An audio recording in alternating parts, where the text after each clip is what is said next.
Depuis plusieurs dizaines de milliers d'années, peut-être même plusieurs centaines de milliers d'années, peut-être même, je ne sais pas, je ne sais pas comment les historiens peuvent dater ça. Est-ce qu'on pourrait parler de millions d'années? Je ne sais pas. Mais au moins de centaines de millions de milliers d'années, les hommes, groupés en société, ont toujours essayé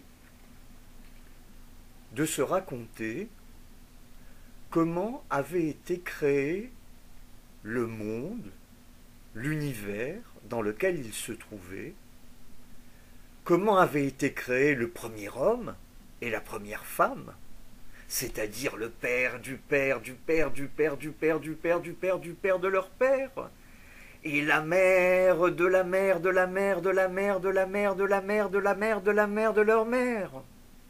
Donc ce sont des choses très importantes.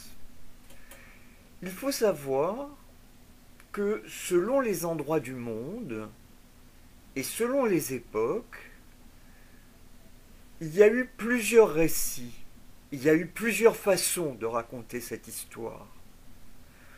Parce que les gens qui étaient à cette époque-là, d'abord on ne sait pas trop au tout début s'ils savaient parler ni comment, puis le langage est apparu, tout ça ce sont des choses très, très complexes, très difficiles à savoir. Mais ce que je peux dire, c'est que déjà, lors de la Grèce antique, les Grecs avaient une façon de se raconter le début du monde et du premier homme. C'est pas ce que nous allons raconter ici. Les anciens Égyptiens avaient aussi leur façon de raconter le début de l'univers et du premier homme. Ce n'est pas ce que nous allons raconter ici. Et puis même les Mexicains, dans des sociétés d'Amérique du Sud, il y avait aussi d'autres récits. Dans des îles de Polynésie, il y avait d'autres récits encore. En Chine, il y a d'autres récits encore. Tout ça pour dire que il y a plein de façons dans les traditions humaines de raconter l'histoire des humains et le début de l'histoire des humains, qui est une question qui interroge tout le monde à chaque nouvelle génération. Chaque fois qu'il y a un nouvel être qui vient sur Terre, il se pose la question de comment ça s'est passé avant et bien avant.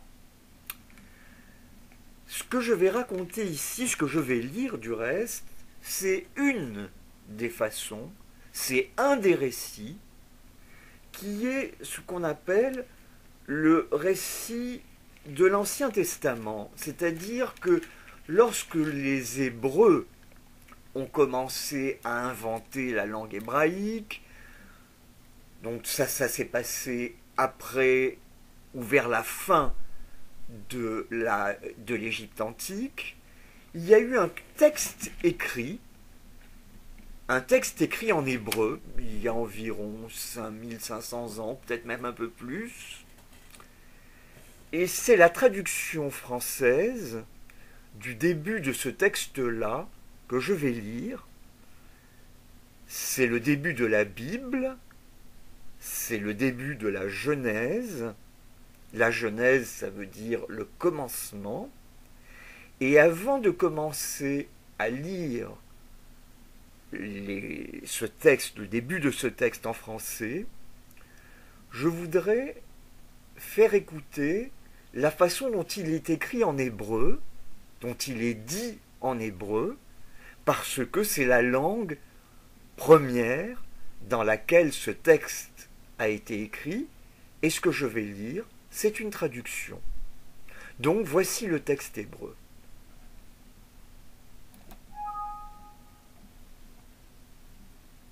Torah, Sefer Bereshit, Parashat Bereshit.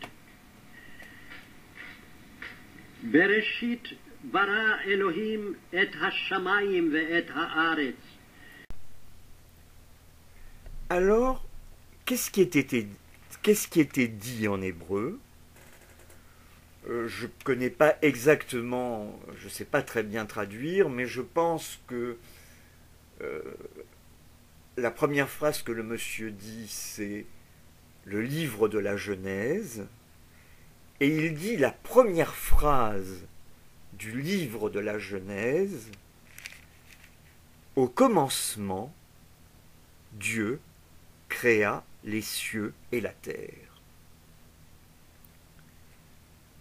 Il faut savoir, là j'ouvre une petite parenthèse, que le texte de la Bible hébraïque commence par au commencement. Il ne parle pas de ce qu'il y avait avant le commencement. Il faut savoir que chez les Grecs, entre autres, il y avait une notion très importante qui était ce qu'il y avait avant le commencement. Et avant le commencement, chez les Grecs, ça s'appelait le chaos en grec. Ça veut dire le désordre le plus complet. Donc, nous revenons au texte de la Genèse, la création du monde, telle que nous l'a laissée écrite la tradition hébraïque. Au commencement, Dieu créa les cieux et la terre. La terre était informe et vide. Il y avait des ténèbres à la surface de l'abîme, et l'Esprit de Dieu se mouvait au-dessus des eaux. Dieu dit que la lumière soit, et la lumière fut. Dieu vit que la lumière était bonne, et Dieu sépara la lumière d'avec les ténèbres. Dieu appela la lumière jour, et il appela les ténèbres nuit. Ainsi, il y eut un soir, et il y eut un matin, ce fut le premier jour. Dieu dit qu'il y ait une étendue entre les eaux, et qu'elle sépare les eaux d'avec les eaux. Et Dieu fit l'étendue, et il sépara les eaux qui sont au-dessous de l'étendue d'avec les eaux qui sont au-dessus de l'étendue. Et cela fut ainsi. Dieu appela l'étendue ciel. Ainsi il y eut un soir, et il y eut un matin, et ce fut le second jour. Dieu dit que les eaux qui sont au-dessous du ciel se rassemblent en un seul lieu, et que le sec paraisse. Et cela fut ainsi. Dieu appela le sec terre, et il appela l'amas des eaux mer. Dieu vit que cela était bon.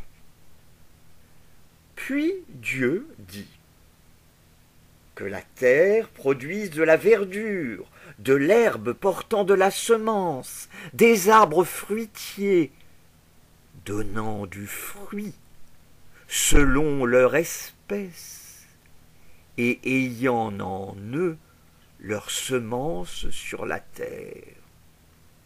Et cela fut ainsi.